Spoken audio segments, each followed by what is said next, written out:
There's been a lot said about food shortages, and I believe food shortages are inevitable. So today in this video, we're going to talk about developing a three-pronged strategy to help protect you and your family from those food shortages.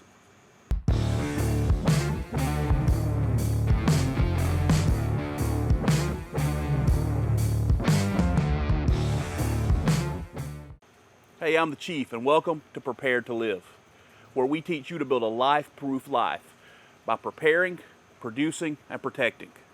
In this video, we're going to address those food shortages and the strategy you need for your family to make sure that you don't move into food insecurity. I think that with everything that's happening in the world, that food shortage is inevitable. From the war in Ukraine, the breadbasket of the world, to cattle farmers selling cattle at record lows and selling a record number of females, that's creating a 40-month gap for us to ever be able to get back to where we were before. There's lots of things happening, fertilizer shortages, grand solar minimum. There's so many things that are contributing to these food shortages, and we need to be ready. We need to be prepared to do what we need to do to protect our family. And I believe we have to look at it from a multifaceted approach. The first thing that we really need to look at in the first part of your food strategy or your support system that you need to put in place is your food storage. Now, when we talk about food storage, that's like the preppers go-to. And I want to dig just a little bit deeper into that because a lot of times we just default to rice and beans. But I want you to understand that living a life solely on rice and beans with no way to season it and nothing to go with it, it is a miserable life. Rice and beans for extended periods of time creates food fatigue, and it's hard to consume enough calories. So when we talk about this food storage, let's go beyond just the normal dry goods. But you do need some dried goods. You do need some of those beans, rice, lentils, quinoa, corn, pasta, all of those things, corn and flour. Roughly what you need to do is understand that for every 1 pound of those, now this is rough, it's not exact, this is rough, but it's an easy way to do the math, that for every 1 pound of dry goods you have, that's 1,500 calories. So do a quick formula here. That means if you have a family of 3 that need 2,000 calories a day, that's 6,000 calories a day, or 4 pounds of dried beans, rice, corn, pasta. The list goes on and on for those dry goods. So that is an important piece. And you can store up to 3, 4, 5, 6 months. You can store up to a year if you have the space because these things are shelf stable for a long time when they're put in Mylar with oxygen absorbers and then placed in a bucket to keep them from pests. You can store these things for a long time, but it needs to go beyond just the dry goods. You need to create a rotating working pantry of canned foods. Buy what you eat because you'll only eat those things that you enjoy. So buy what you eat. When you go to the store, if the canned food is on sale, buy extra canned foods. And a simple rotational system will always keep the oldest stuff in front and the newest stuff in the back, so you never have to worry about things getting too old because you're buying what you eat. So you're naturally going to buy from that, or you're naturally going to eat from that and then go to the store and buy more of that to replenish it. So when you have that canned storage going, it makes it much easier. Now listen, it's hard to store years worth of canned foods, but it is not that hard to store a few months worth of canned foods. I have 3 months of canned foods just in my working pantry where we rotate those things in and out. Also, your freezers. Make sure that you're stocking your freezer with good protein. Listen, I don't believe that that the food shortages here are going to reach like they do in other places in the world. I think there's always going to be something in the grocery stores. But you need to make sure your family can afford the food, because with recession coming and with food shortages coming, those prices are going to continue to escalate. And it's going to be difficult for you to be able to source beef because beef is going to continue to go up. It's going to be harder to source chicken as this avian flu has happened and we've had to kill millions of chickens just right here in the United States, plus the multi-millions of birds that have been killed globally. When we begin to see those things, our tension with China and most of the pork manufacturing that happens for the U.S. happens in China.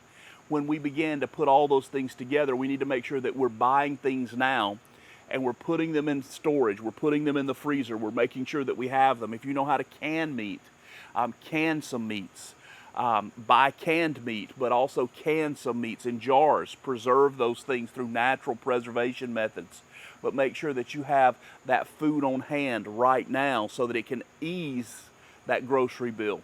You may be able to eat out of your freezer and from the store for a while. So make sure that you're also storing those things. And then there is the prepper's best friend. It's that long-term shelf-stable food. Those things that come in buckets normally, and it's highly processed food, and it's a meal that you just add water to.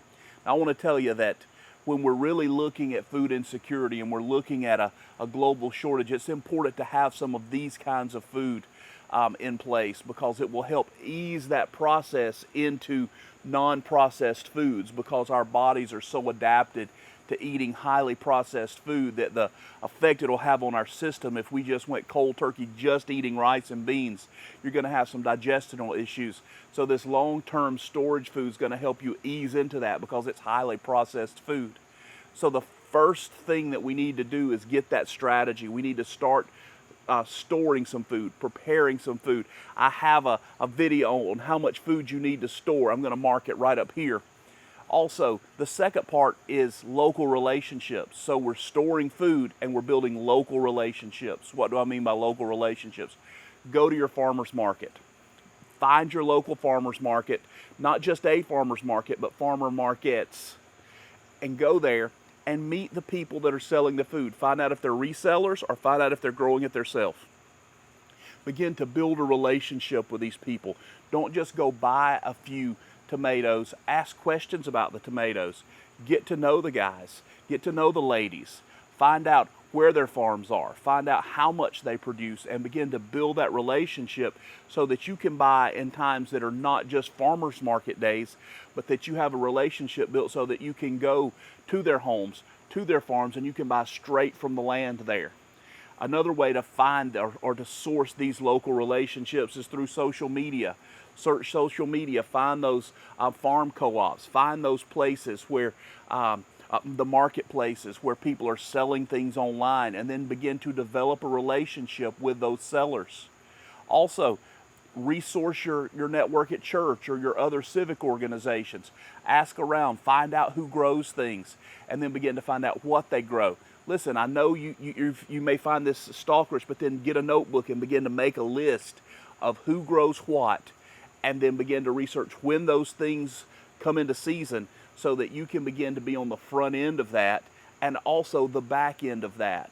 So on the back end of tomato season, after everybody's getting tired of eating tomatoes from the farmer's market, you can buy some of those tomatoes in bulk and then you can can them. You can buy some of that okra in bulk and you can freeze it or pickle it. So build those relationships and then do the research to find out when those things come in and out of season, and buy on the front end and buy on the back end, because that's when you can get the most bang for the buck. Go late in the day after you build these relationships, and a lot of times at the farmer's market, they don't want to carry these things back. So if you'll go late in the day and you already have a relationship, you may be able to buy everything that's left at those market tables for a really good price, and then you can go home and can those things, bag those things, and preserve those things yourself. So build those local relationships.